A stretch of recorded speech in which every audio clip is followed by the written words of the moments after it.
오늘 우리에게 주시는 하나님의 은혜의 말씀은 사도행전 11장 1절에서 18절까지의 말씀입니다. 다 같이 봉독하겠습니다.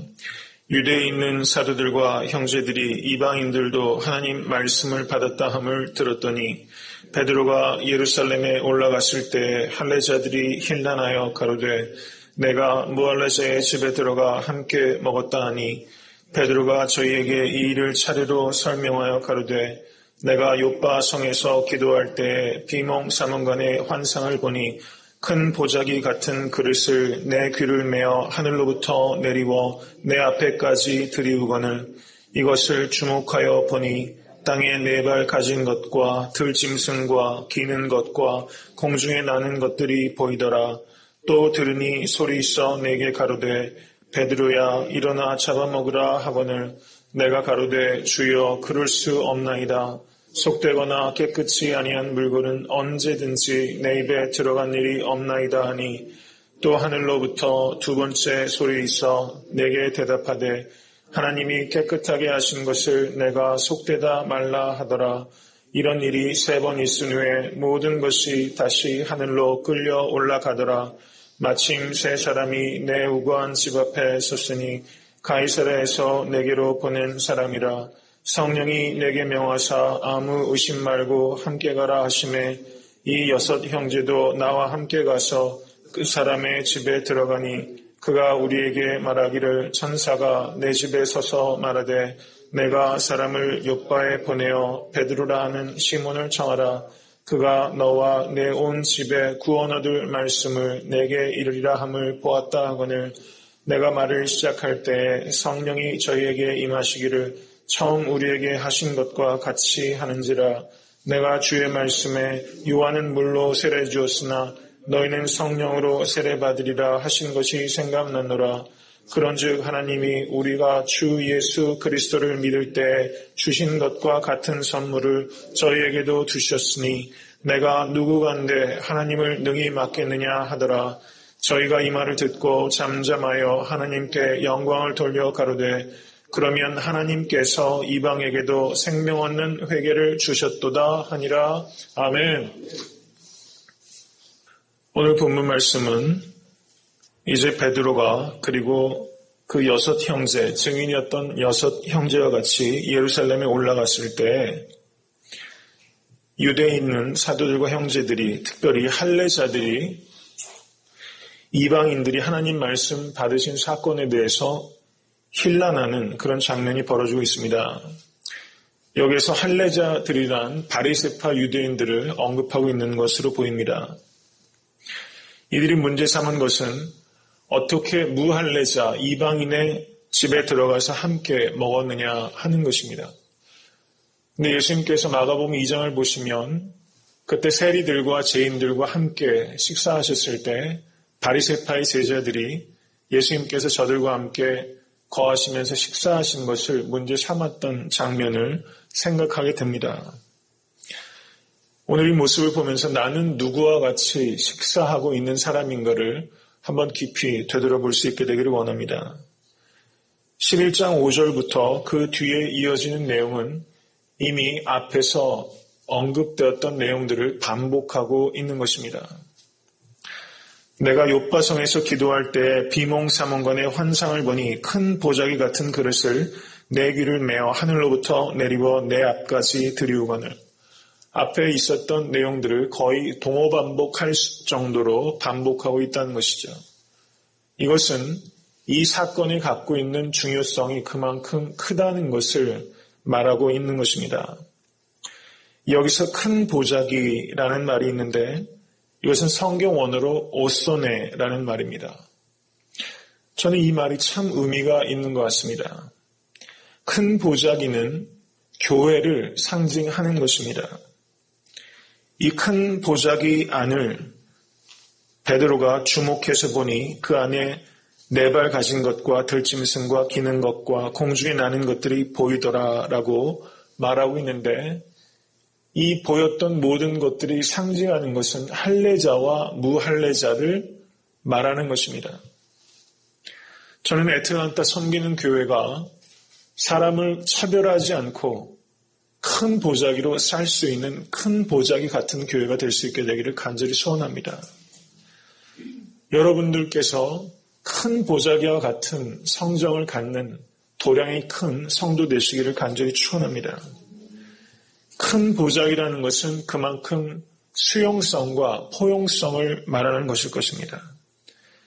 저는 다른 사람들의 문제를 이렇게 들추어내는 그리고 부각시키고 확대하고 과장하는 것이 아니라 보자기처럼 덮고 싸는 그런 교회가 되면 참 좋겠다는 생각이 듭니다. 그렇게 덮고 쌀 때 사랑이 충만한 교회가 될 것입니다. 교회 안의 모든 지체가 아무런 차별이 없이 평등하다는 의미일 것입니다.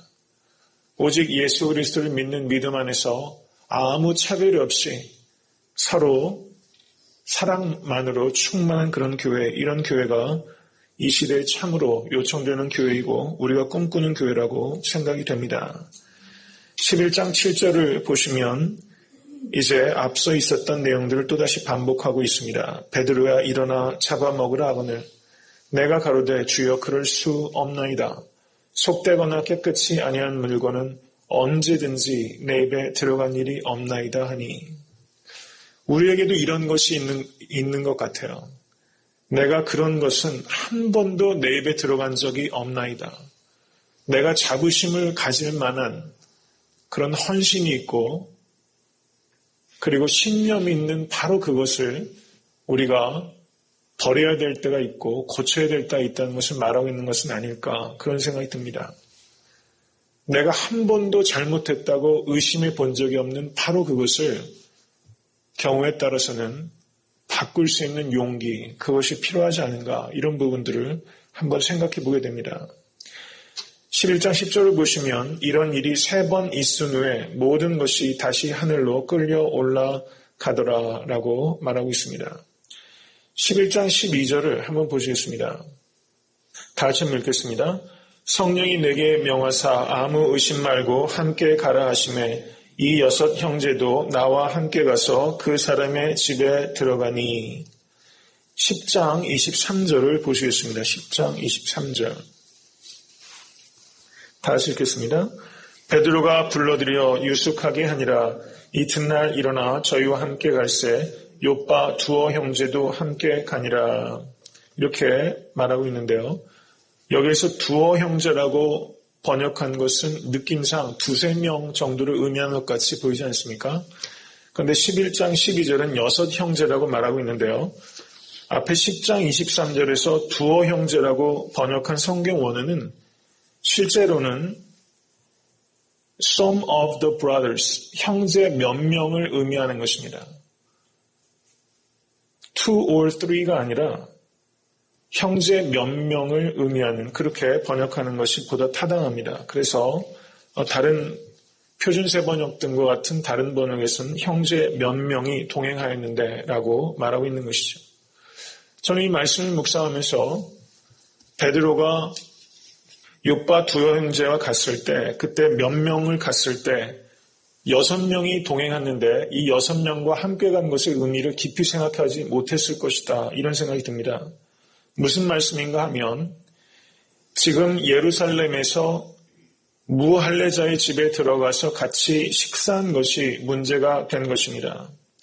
그런데 베드로를 포함해서 나머지 6명 하면 전체가 7명이 되는 것이죠. 그 당시에 애굽 법률에는 어떤 것이 법적으로 효력을 발생하기 위해서는 7명의 증인이 필요했습니다. 이 법률은 유대인들도 모두 알고 있는 사실이었습니다. 그리고 로마 법률에서도 유언장과 같이 정말 중요한 서류가 진짜라는 것을 확인해 줄 때는 봉인이 7개가 필요했다는 것입니다. 저는 베드로가 지금 힐문하는 사람들 앞에서 자신과 그리고 6 형제와 같이 증인으로 그때 있었던 일을 말하면서 아무 생각 없이 어떤 의미에선 6 형제를 동행했는데 지금 그것이 7명의 완전수가 돼서 증인이 되고 있는 것을 보면서 그때는 의식하지 못하고 했지만 가만히 보니까 별 의미 없이 했던 행동 하나하나들에 하나님의 섭리가 있었다는 것을 경험하지 않았을까 이런 생각을 좀 해보게 됩니다. 우리도 살다 보면 그런 일들이 참 많이 있는 것 같습니다. 생각지도 못했는데 그 모든 일들이 하나님의 주권 가운데 있었다는 것을 깨닫게 되는 것이죠. 하나님께서 7명의 증인을 예비한 것 같은 그런 체험들이 여러분의 삶 가운데 경험되실 수 있게 되기를 간절히 바랍니다. 이제 11장 15절과 17절 말씀을 보시기 바랍니다.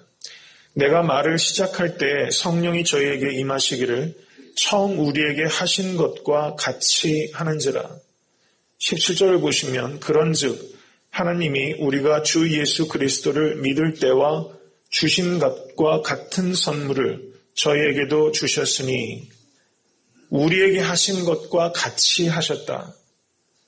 우리에게 주신 것과 같은 선물을 주셨다. 이렇게 말하면서 equality, 우리와 이방인들이 동일한 것을 받았다라고 말하는 것입니다. 우리의 문제는 나만 특별해 하는 데 있는 것 같아요. 내 체험만 특별하고 내 지식만 특별하고 나만 옳다고 주장하는데 우리의 문제가 있는 것 같습니다. 여기서 베드로는 이 이방인 고넬료와 그의 집 가운데 임하였던 성령의 체험을 마가의 다락방에서 있었던 오순절 사건과 동일한 사건으로 말해주는 것입니다. 폄하하지 않고 인정해주는 모습을 여기에서 배울 수 있습니다. 저는 성숙하면 성숙할수록 나만 특별해 라고 말하지 않고 나도 똑같아 라고 말하는 마음이 아닐까 생각해 보게 됩니다. 우리가 이런 마음을 가꿀 수 있을 때 겸손함을 가질 수 있습니다. 나도 다르지 않아. 나도 똑같아. 이렇게 말하는 그런 성숙한 모습들이 우리 가운데 있게 되기를 간절히 바랍니다. 이 사건 전체를 통해서 말씀하고 있는 것은 하나님께서는 외모를 취하지 아니하시고 할례에 관계없이 오직 믿음에 따라 성령을 선물로 주신다는 것을 말씀하고 있는 것입니다. 이제 11장 17절 제일 후반부를 보시면 내가 누구간데 하나님을 능히 맡겠느냐 하더라. 이렇게 최종적으로 베드로가 말하고 있는 것입니다. 이것은 너희가 누구간데 하나님을 능히 맡겠느냐 이렇게 말하고 있는 것이죠. 사실상은 베드로 역시 하나님께서 3번이나 환상을 보여주고 나서야 저가 고넬료에게 갈 수 있었던 것입니다. 지금 예루살렘에서 다른 할례자들이 hir문하는 것을 베드로 역시 이해하고 있는 것이죠. 그렇지만 우리가 교회를 이끌어 가는데도 여러 가지 다양한 의견들이 있고 hir문하는 일들도 있고 토론하는 일들도 있을 것입니다. 그런데 하나님의 뜻이 분명해지면 11장 18절 말씀 보시기 바랍니다. 저희가 이 말을 듣고 잠잠해지는 것입니다. 저는 우리의 생각과 상식을 뛰어넘어서 하나님의 뜻이 분명해지는 그런 우리의 삶과 교회가 될 수 있게 되기를 간절히 바랍니다. 모든 일들이 잠잠해지고 오직 하나님께 영광을 돌리게 되는 것입니다. 11장 18절을 보시면 그러면 하나님께서 이방인에게도 생명 얻는 회개를 주셨도다 하니라. 모든 갈등 국면이 지금 최종적으로 해소가 되고 있는 것을 볼 수 있습니다. 저는 이러한 모습이 성숙함이라고 생각됩니다. 어떤 문제들에 대해서 다양한 생각과 그리고 분분한 의견이 있지만 하나님의 뜻이 분명해지면 그러면 이라고 인정하고 수긍하고 모든 것들이 갈등이 해소가 되고 평화가 회복되는 이런 모습이 성숙함이라고 생각됩니다. 지금 이 오늘 본문 말씀 10장부터 11장 18절까지 계속 이어지는 내용은 고넬료의 회심 사건에 대한 기록입니다. 9장은 누구의 회심이 기록되어 있습니까? 바울의 회심이 기록되어 있습니다. 8장에는 누구의 회심이 기록되어 있죠? 이디오피아 네시의 회심이 기록되어 있습니다. 흑인이고 그리고 네시였던 사람, 그리고 9장은 박해자였던 사람, 그리고 10장은 로마의 백부장, 점령군의 장교였던 사람의 회심이 기록되어 있는 것입니다. 이 8장과 9장과 10장은 회심의 시리즈가 연결되어 있는 것이죠. 저는 우리 애틀란타 섬기는 교회에서도 이렇게 다양한 배경의 사람들이 계속해서 성령의 인도하심을 따라 회심하는 역사가 날마다 나타나게 되기를 간절히 소원합니다. 하나님의 지혜와 하나님의 능력을 말하고 있는 것입니다. 전혀 회심하는 것이 불가능한 것 같이 보이는 이 세 사람이 성령을 충만함을 입고 저들이 회심하는 이런 모습들을 보게 되는 것이죠. 로마서 1장 16절 말씀 보시겠습니다. 다 같이 봉독하겠습니다. 내가 복음을 부끄러워하지 아니하노니 이 복음은 모든 믿는 자에게 구원을 주시는 하나님의 능력이 됨이라. 첫째는 유대인에게요 또한 헬라인에게로다. 아멘. 이 말씀이 어떻습니까? 이디오피아 내시, 그리고 유대인이었던 바울, 그리고 이방인이었던 고넬료 회심. 이 사건이 로마서 1장 16절에 그 말씀이 그대로 이루어진 것을 볼 수가 있겠습니다. 복음은 참으로 하나님의 능력이라는 것을 믿으시고 부끄러워하지 아니하시고 오늘도 복음을 선포하시는 복된 하루 되시기를 바랍니다.